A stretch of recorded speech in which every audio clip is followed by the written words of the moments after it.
Muy buena Nakama, bienvenido una vez más a mi canal. Hoy te traigo una teoría de las que te gustan, repletas de misterio y curiosidades sobre Imu, la juventud eterna y la oscura realidad que esconde eso. Así que ponte cómodo, coge palomitas y un refresco porque vamos allá. Antes de empezar quería decir que este es el primer vídeo que hago en 2025 y te agradecería rápidamente en lo que pongo en la intro que si te gusta el contenido de One Piece te suscribas. Y si te gusta este vídeo que me dejes un like, que eso me ayudará a que esta teoría le llegue a más gente seguro. Dicho esto, ahora sí, let's go.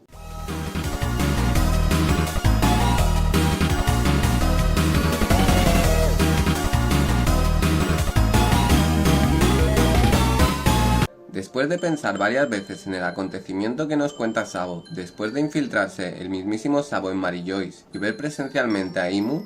y a la vez escuchar cómo los miembros del Gorosei le llamaban por el nombre de Imu-sama, Ivankov nos cuenta que según la propia historia de One Piece hace 800 años, cuando se unieron los 20 reinos que a día de hoy se conocen como el gobierno mundial, había un individuo de las 20 casas que se llamaba Imu Nerona,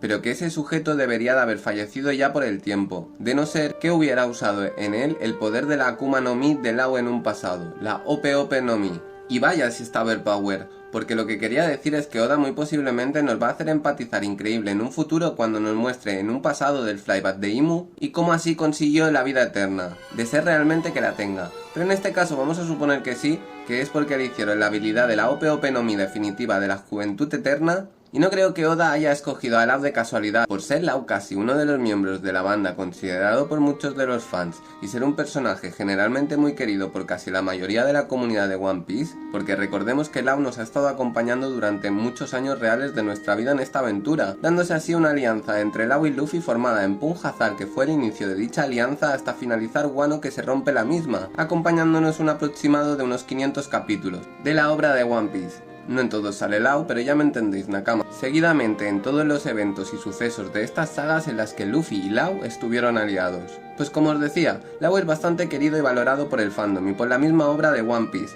porque Oda ha dado cierto protagonismo a Law en varias escenas del manga, rescatando a Luffy en Marineford por ejemplo antes de la alianza entre ellos incluso, creo recordar. Pues volviendo a Imu, antes de que se nos revele el suceso de cómo fue que consiguió la juventud eterna, Oda muy posiblemente se encargue de que, al igual que ha hecho con Law en un flashback de Imu, antes de que le hicieran en él la habilidad definitiva de la Ope Ope no Mi y tuviera la juventud eterna, nuestro querido llamado autor por todos Oda seguramente nos hará empatizar muchísimo con el usuario del siglo vacío que era portador de la Ope Ope no Mi, porque no creo sinceramente que a estas alturas de la obra y después del enfrentamiento de Law y Kurohige, Law muy posiblemente ya no salga más en la obra de One Piece, o si llegara a salir, opino y creo que ya sería de una forma más secundaria y que de la forma en la que nos enseñarán la habilidad definitiva de su fruta, la Ope Ope no Mi, es con el antiguo portador de la fruta del siglo vacío. Y ahí es donde entra mi teoría más cruda. Imu y el antiguo usuario de la Ope Ope no Mi debían de saber que posteriormente de usar la habilidad definitiva de la fruta, ocasionaría la defunción del usuario que le hiciera la habilidad en cuestión. Aquí hay dos posibilidades y os voy a explicar los dos posibles casos lo más claro y conciso posible.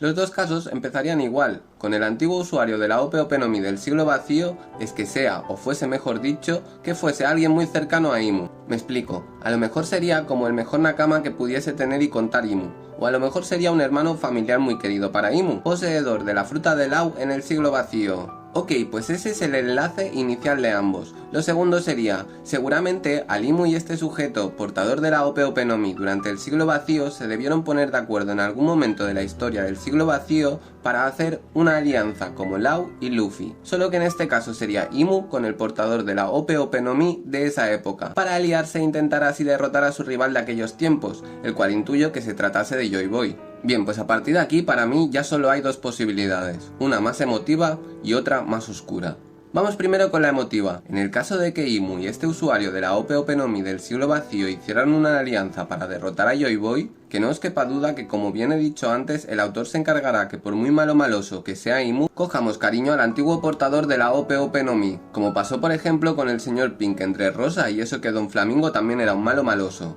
Pero el señor Pink tiene un altar al lado de nuestro querido Oda, seguro, Nakama. Bueno, eso, que Oda se encargará de que una vez tengamos cariño al usuario de la Ope Ope no Mi del siglo vacío, muy posiblemente Imu, al estar en tiempos difíciles de batalla y conjunto al antiguo usuario de la Ope Ope no Mi del siglo vacío, de alguna forma la cual seguramente será bastante épica cuando nos lo muestren, se darán cuenta de que la fruta de la Ope Ope no Mi esconde una habilidad secreta o definitiva como la conocemos todos a día de hoy. E Imu y este sujeto portador de dicha fruta, al darse cuenta y verlo como una posibilidad de cambiar el destino de los tiempos de batallas, y darles muy posiblemente una victoria por probar este nuevo poder que parece ofrecerles la Akuma no Mi Ope Ope, decidieron usarlo. Y como bien nos dice Ivankov, creo recordar que era Ivankov o alguno del ejército revolucionario, mientras Ivankov cuenta lo de que había un rey de los 20 países fundadores que se llamaba Nerona Imu, conjunto a Sabo y los revolucionarios, nos dicen en el manga canónicamente, dejándolo caer, que para saber ese dato alguien tuvo que haberlo hecho o utilizado al menos una vez. O algo así, no me acuerdo textualmente cómo era, pero sí sé que el mensaje era ese. Y al estar en el proceso de usar la habilidad definitiva de la Ope Ope no Mi, veamos a Imu en el flyback solo una escena de él como brillando, rejuveneciéndose de forma épica Nakama. Incluso como dato extra, dentro de la epicidad de la escena, veamos una viñeta o plano de Imu teniendo los ojos cerrados mientras todo esto ocurre. Y tú me dirás, Tesaiga, ¿y por qué con los ojos cerrados? Pues aparte de que eso le daría un toque más épico, como si Imu estuviera sintiendo el cambio dentro de él posteriormente al abrir los ojos y sentirse cambiado, nos volvieran a mostrar el plano del usuario del siglo vacío de la Ope Ope no Mi en el suelo sin vida, es decir, completamente Nakama. Y ahí, Imu viese lo que le sucede a la gente que usa la habilidad definitiva de la Ope Ope no Mi, y al ver a su Nakama y el mejor aliado posiblemente que tuviera y contar a Imu en su vida y en su día a día, estar ahí en el suelo desvivido, y que por los tiempos difíciles de batallas que había en ese periodo de la historia de One Piece, Imu, al ver eso en shock y con ira por haber perdido a su querido Nakama, pues que a raíz de este incidente y con el poder de la juventud eterna decidiera llevar a cabo el plan maestro de la eliminación a todos que no estuvieran de acuerdo con él, y dirigir el mundo tal y como lo conocemos desde las sombras, y que obviamente Nakama, el haberle dado esta habilidad a Imu, fuese uno de los factores y motivos de peso, sino que el motivo de peso principal para que Imu ganase la batalla decisiva del siglo vacío contra Joy Boy. Bien, ahora vamos con el segundo caso. Como ya estáis más puestos en contexto, será más rápido de explicar. Sería prácticamente igual que el anterior, solo que aquí, antes de hacer la operación de la juventud eterna, Imu sí sería consciente de que eliminaría la vida de la persona que se la iba a hacer. Sigo manteniendo que muy posiblemente el usuario de la Ope Ope no Mi del siglo vacío sí viese a Imu como una persona cercana y apreciada por este sujeto, y que Imu, incluso aún así teniendo también el mismo sentimiento y aprecio y amistad que el antiguo portador de la Ope Ope no Mi, priorizara más su ego y beneficio personal y sin decirle nada de que iba a desvivir a su Nakama, le dijo de hacer la operación plenamente consciente de que posterior a ella,